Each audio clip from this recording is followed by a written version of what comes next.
Okay, my specialty, I'm a teacher in food and nutritional science, and I actually teach a lot of the courses in food science, especially the chemistry part and the processing part. So that's why I ask you a lot of questions. But my research field is actually on fat, okay?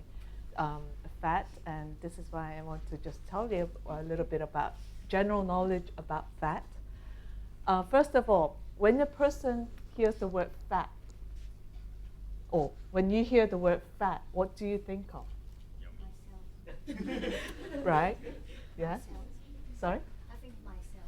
You think yourself? Okay. Anybody else? Unhealthy? Yeah.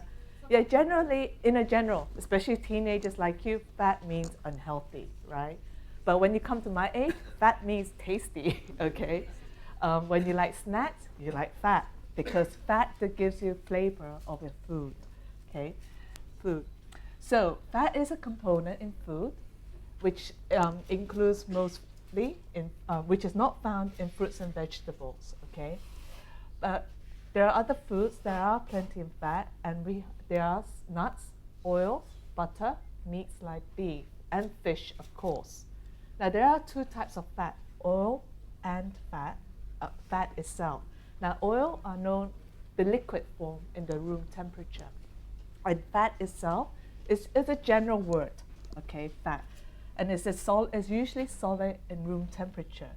And later, I'm going to just explain to you why some are liquid and some are solid in a physical form, okay?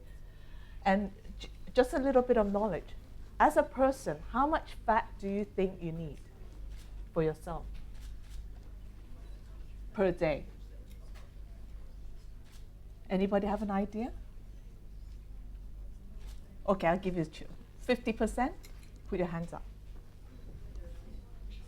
30%. Put your hands up. 10%. Put your hands up. I don't know. Put your hands up. Okay, 30. Okay, so you need total 30% of your calorie of your meal has to be coming from fat. Okay, but fat, not everything is bad, but not everything is good either. So let's do a little bit of sum here. Sum. I'm sure a lot of you have tried peanut butter and jam sandwich, and it's quite a common sandwich snack meal for a lot of the children as well. So we do a bit of calculation here.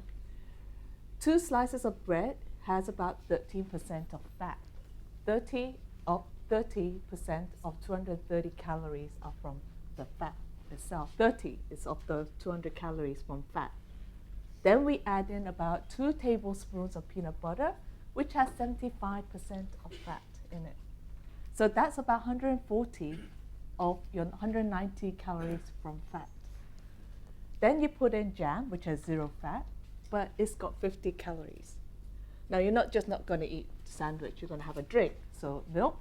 So 1 cup of milk of 1%, 1 cup of 1% milk, 1% fat milk, you'll have about 18% of fat that you require, which is about 20 or 110 calories, which are from fat. So in total, we eat about 29% fat, of which is 660 calories in total, and 990 calories come from fat, okay? That's one meal, okay? And it's actually not, quite a lot of food, but not that much fat. It's how you choose your food that's important, okay, to determine how much fat you consume. But I'm sure some people will choose, oh, forget it, I'm too lazy, I'll eat potato chips. So you're actually consuming more than 30% of your meal by replacing potato chip, which is not as nutritious as what you should be getting. So why do you need fat? For growth and development. So as a baby, we need the fat to grow, okay? Until you're still growing, you don't stop growing until 18 years old, okay? 18 to 21 years old. For boys, it's a bit longer, so it's about up to 21 years old. You need it for energy. You need it for vitamins, Okay, important, especially for girls, because it's vitamin D, hormones, steroids. Okay, all your vitamin D is a part of a fat. Vitamin A, E are fat too. So you need to consume these fat for your vitamins. Hormones, your brain development, important. Your brain is full of fat, lipids, fatty acids. Okay, so without it, your brain doesn't develop. That's why in babies' milk, children's formula, the formulas they buy. I'm sure you know about formula milk because it's such a craze now, buying formula milk. It's got EPA, DHA, whatever, ALA, and so on. These are important fat to get your brain developed, okay? And also, nervous system. Your brain is connected to your nerve system is full of fat. You need these fat to make your arm move, your eyes move, your muscles to move, and so on, okay? So this is why it's important. Getting rid of fat is not good. So what are the types of fat?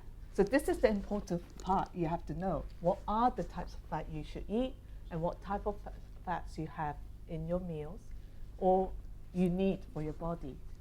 So cholesterol, I'm sure everybody knows about cholesterol. It's a waxy substance. So we call this benzene rings. It's a A, B, C, D. It's made out of C, carbon, H, hydrogen, we call it, and they're joined into a structure like this. Very complicated, right? Now, they are very difficult to remove because they're very tight in structure, okay? So it's like a group of girls holding hands together in a ring with another group of girls and so on, and trying to break the ring. That's how tight it is. That's why it's waxy, because it is so complicated that it forms a solidified structure, solid form, okay? So it's produced in the liver and found in food to make vitamin D, hormones, and we need it for our cells, and we need it for our digestive system as well. Now, too much of it also is a problem because it will lead to heart diseases, okay? So we find cholesterol mostly in animal sources such as eggs, meat, dairy food, cream, and ice cream too, okay? But none in vegetable, fruits, and grains. So earlier on, one of the presenters talked about nutrition content of egg. She missed out the part of cholesterol, okay? Now that cholesterol is actually not a bad cholesterol. It is good for you, okay? So don't forget that. Only because it's the word cholesterol, I'm sure they decide not to put it in because it sort of frightens people about it. Then you have the saturated fat. Now these are fat found in mostly meat product or animal products such as chicken, beef, okay, and also cheese, butter, except for all milk except for skim milk. Now skim milk is low-fat milk. One of the presenters had low-fat milk, skim milk, and milk. Anybody know what is the difference between these milk?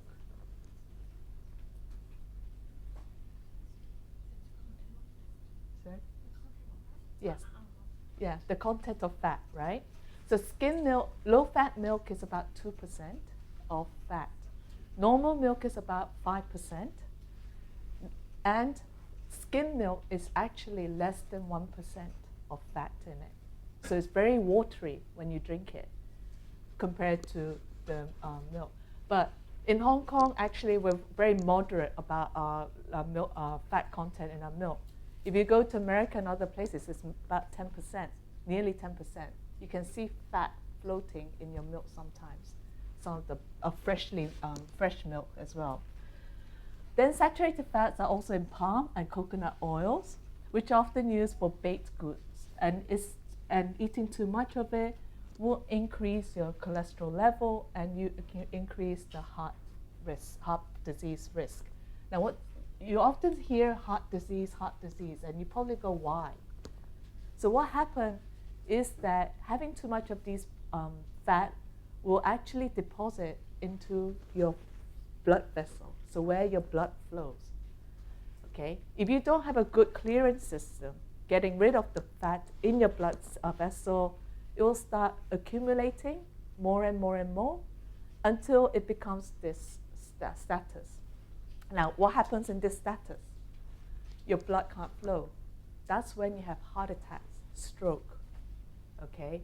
So trouble with blood circulation, and so on. So, and then you start creating an injury inside your body. But then you also have good ones, unsaturated fatty acid. These are found in plants, fish, okay? It's good for your heart. The best is the unsaturated ones where you find the olive oil, peanut oil, canola, tuna, and salmon. Okay. Do you know what I mean by peanut oil, canola oil, olive oil? Where do you usually find olive oil in? What kind of food? Salads, okay. Peanut oil?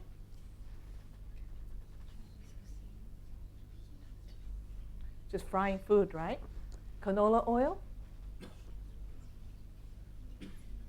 So it's also for frying food, okay? Now, do you know why some oil are used for frying and some oil are used for just salad, like olive oil? Why can't we use olive oil to deep fry?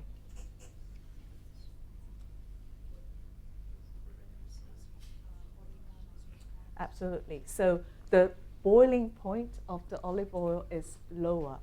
So when you heat it, you produce a lot of bad toxic compounds, toxic products from it. That's why we don't use olive oil from it, and I'll show you in a minute why. So what is the difference between saturated, unsaturated fat we're talking about? This is just a general structure of your fatty acid. Now, fatty acid is one of the units that you find in fat.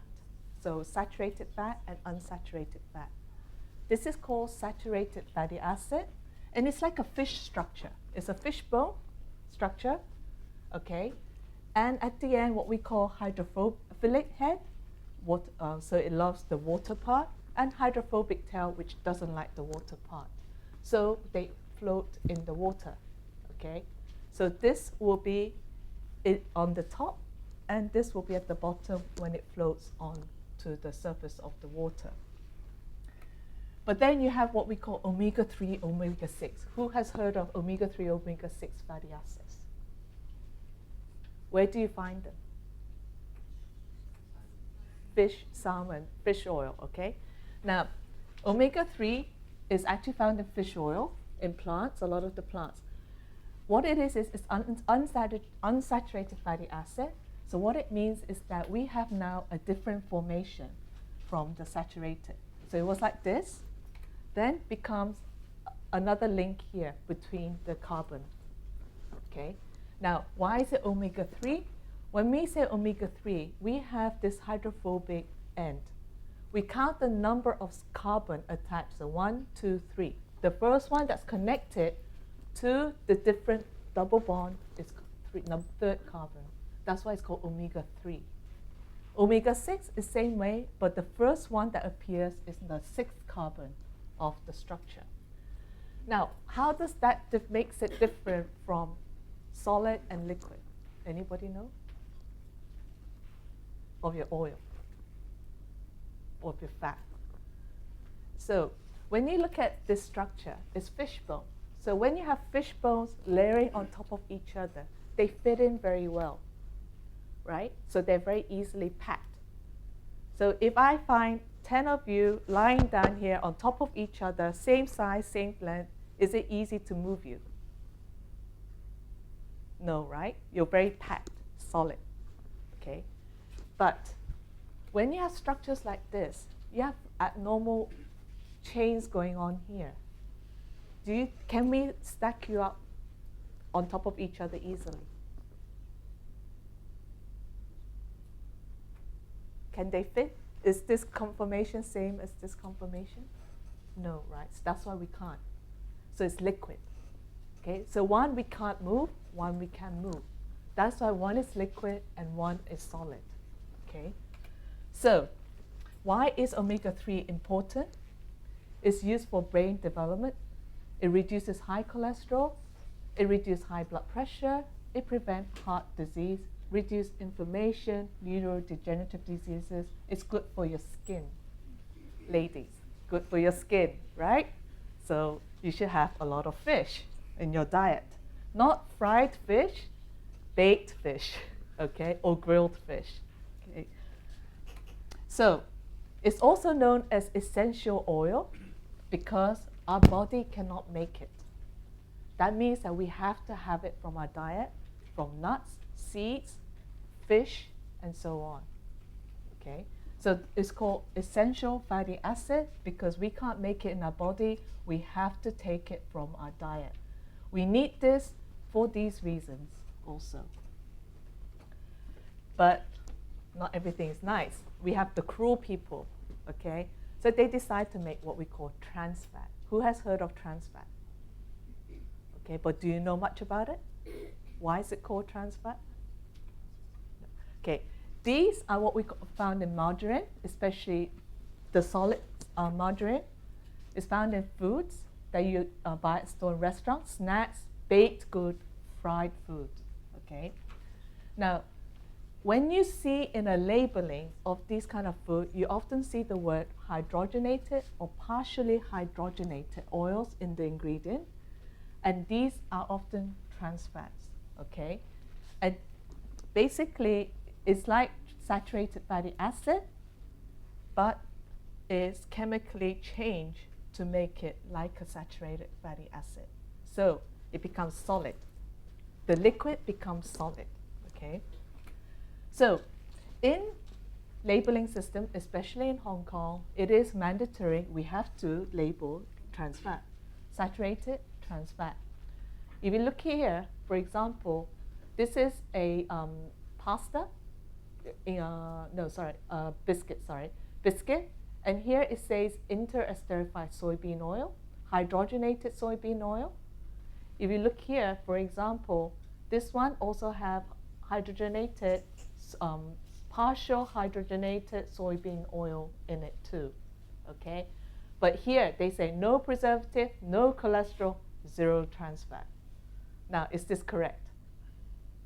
No, right? Here, zero trans fat, okay, in the labeling. So people think that trans fat is something else, but hydrogenated form is also part of the trans fat we eat. So what is it?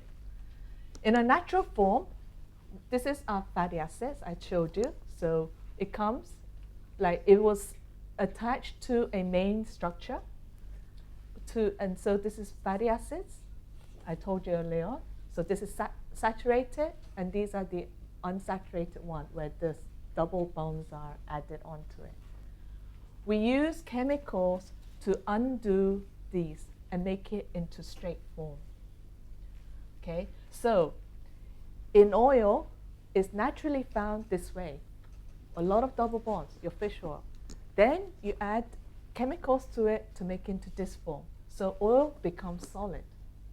Okay, now if you just do one of it and keep this one, then it's partial hydrogenation.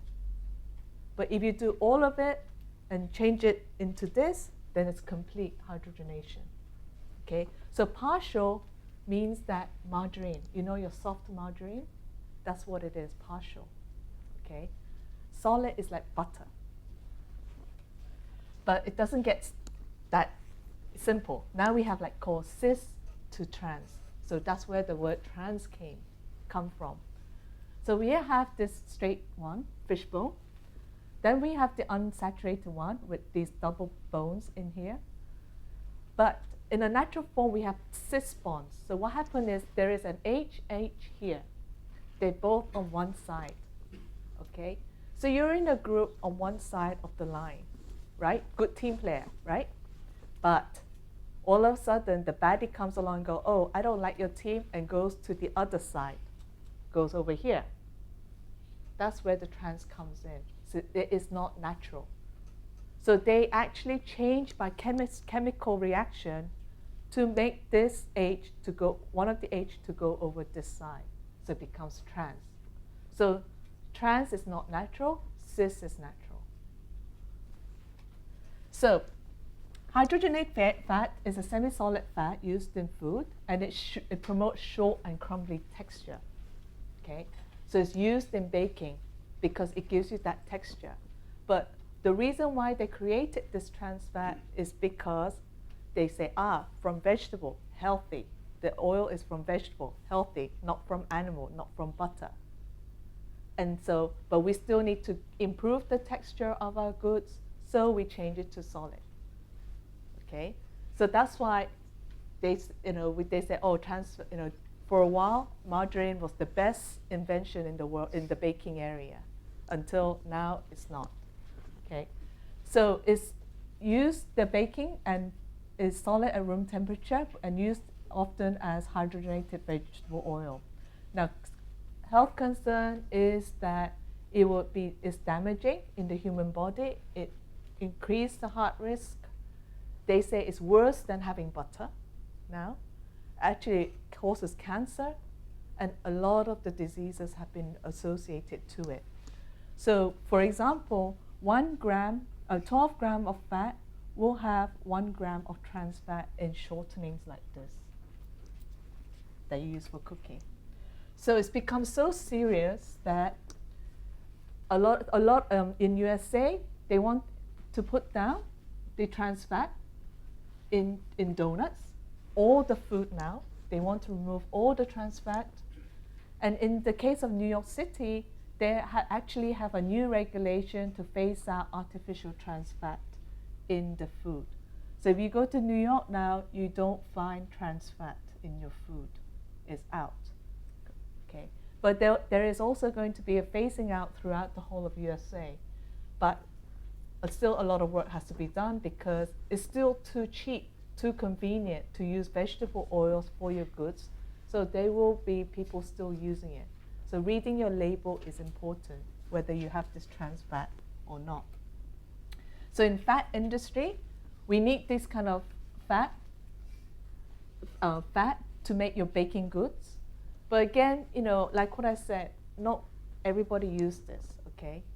So, we use it, we use just normal oils for our frying. We just have olive oil for our cooking, okay? It's only certain food that you'll find these kind of fats in, like the chips. But in general, fat is used in a very wide area in the food industry, okay? Even as a fish oil, flaxseed oil, okay, people will take it. Sesame oil for flavoring, okay, and just for general flavoring of your food itself. And the physical and chemical properties are important in the food industry. We can't ignore it, okay, the fat part. So, like what I said, the fat itself will develop all the flavors in our food. And also it has a physical importance like emulsion, what we call. So your salad dressing, we need the oil to make this kind of salad dressing. We need the oil to cook our fries. But the problem with this also is that we get lipid oxidation. That is why the type of oil you use for frying is important. Okay? So lipid oxidation is when you add oxygen into your oil plus heat, you produce a lot of chemicals. Now, if you keep on using the same oil for frying your food, of course, it's going to get worse. You're building up the chemicals in your oil. But if you change your oil to a new one and use it, that's okay. It's not that harmful. It's harmful, but not as harmful as using it accumulated in your food for frying.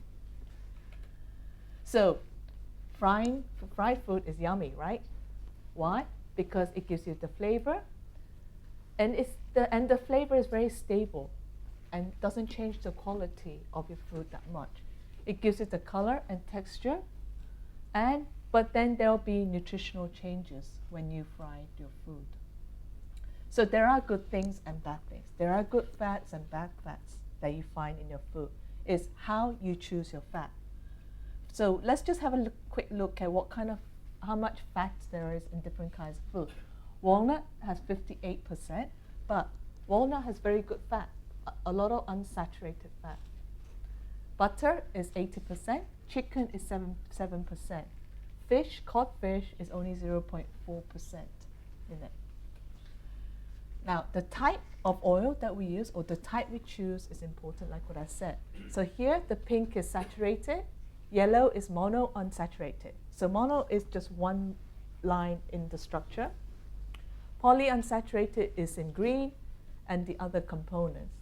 As you can see, coconut oil has a lot of saturated fatty acids. Okay, not good, right? If you go to lard, coconut oil is worse than lard, 39, right? Let's go to peanut oil, 17, not bad. It's got a lot of monounsaturated and quite a good balance of polyunsaturated fatty acid. Olive oil, 14, 74 mono and 8. Then we go to corn oil, 13, 24, 59. Good, right? Then sunflower oil, canola oil, all have quite a good percentage of polyunsaturated fatty acids.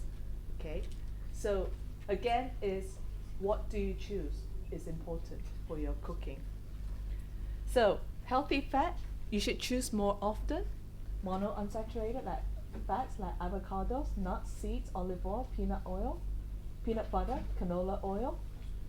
Polyunsaturated like soybean oil, corn oil, safflower oil, walnut and sunflower seeds.